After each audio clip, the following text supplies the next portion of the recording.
Good morning, this is Akashvani Kohima, the morning news read by Ninginem Hangsing.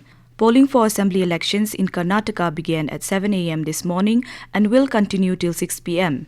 The fate of 2,615 candidates for 224 assembly constituencies are at the stake. Over 5,30,85,000 voters are eligible to cast their vote in the state.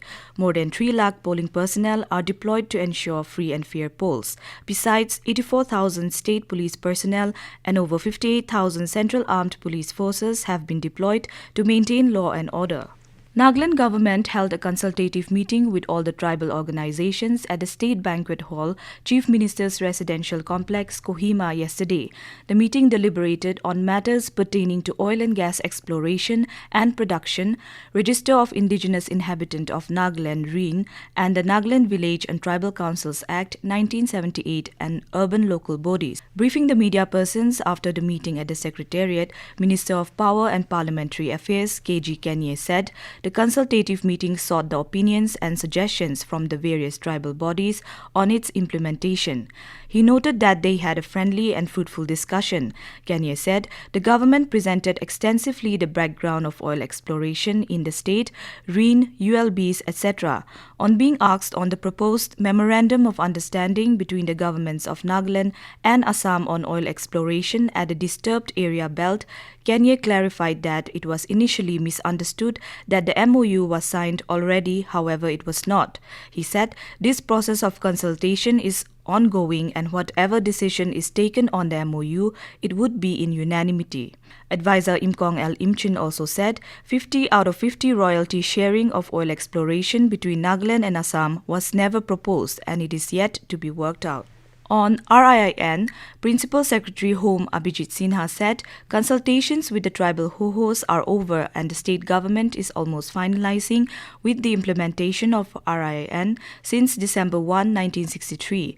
However, further consultations would be held for the final cut-off date. Sinha also said the government would soon be out with a notification on indigenous certificates. Meanwhile, Kanye said the state government managed to explain on the Nagaland Village and Tribal Councils Act 1978 and its usage. He also said ULB has been a contentious issue, yet the tribal organizations and civil societies have appreciated the repealing of the Nagaland Municipal Act 2001 and urged the state government to constitute a panel at the earliest. Another 47 Naga women were evacuated safely from the violence-hit Manipur under the operation Calling Kohima.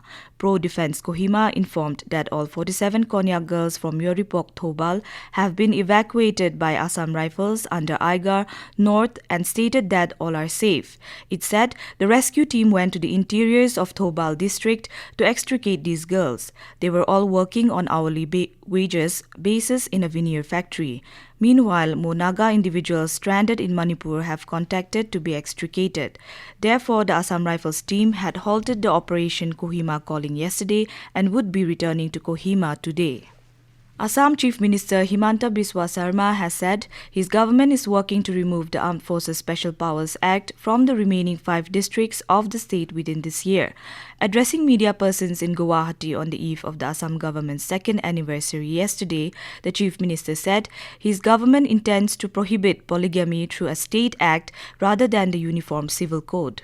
A 25-year-old man was killed in a hit-and-run accident in Dimapur. The incident took place on May 8 evening at the Purana Bazaar. According to the Dimapur police, the deceased, identified as Merithung Kitan, a resident of 6 Mile, Chumukedima, was riding a scooty along with a 2-pillion rider, wherein the scooty was hit and run by unknown vehicle towards Purana Bazaar near DMC toll tax Dimapur. The police said the deceased succumbed to his injuries at the hospital yesterday. The 2-pillion rider was identified as Mayamo Kitan, who received a severe head injury, while the second one, Zuchamo Paton, received minor injury. Both have been admitted at the hospital for further medical treatment. The police said a case has been registered under relevant section of the law for investigation into the case. With that, we come to the end of the morning news. Have a nice day.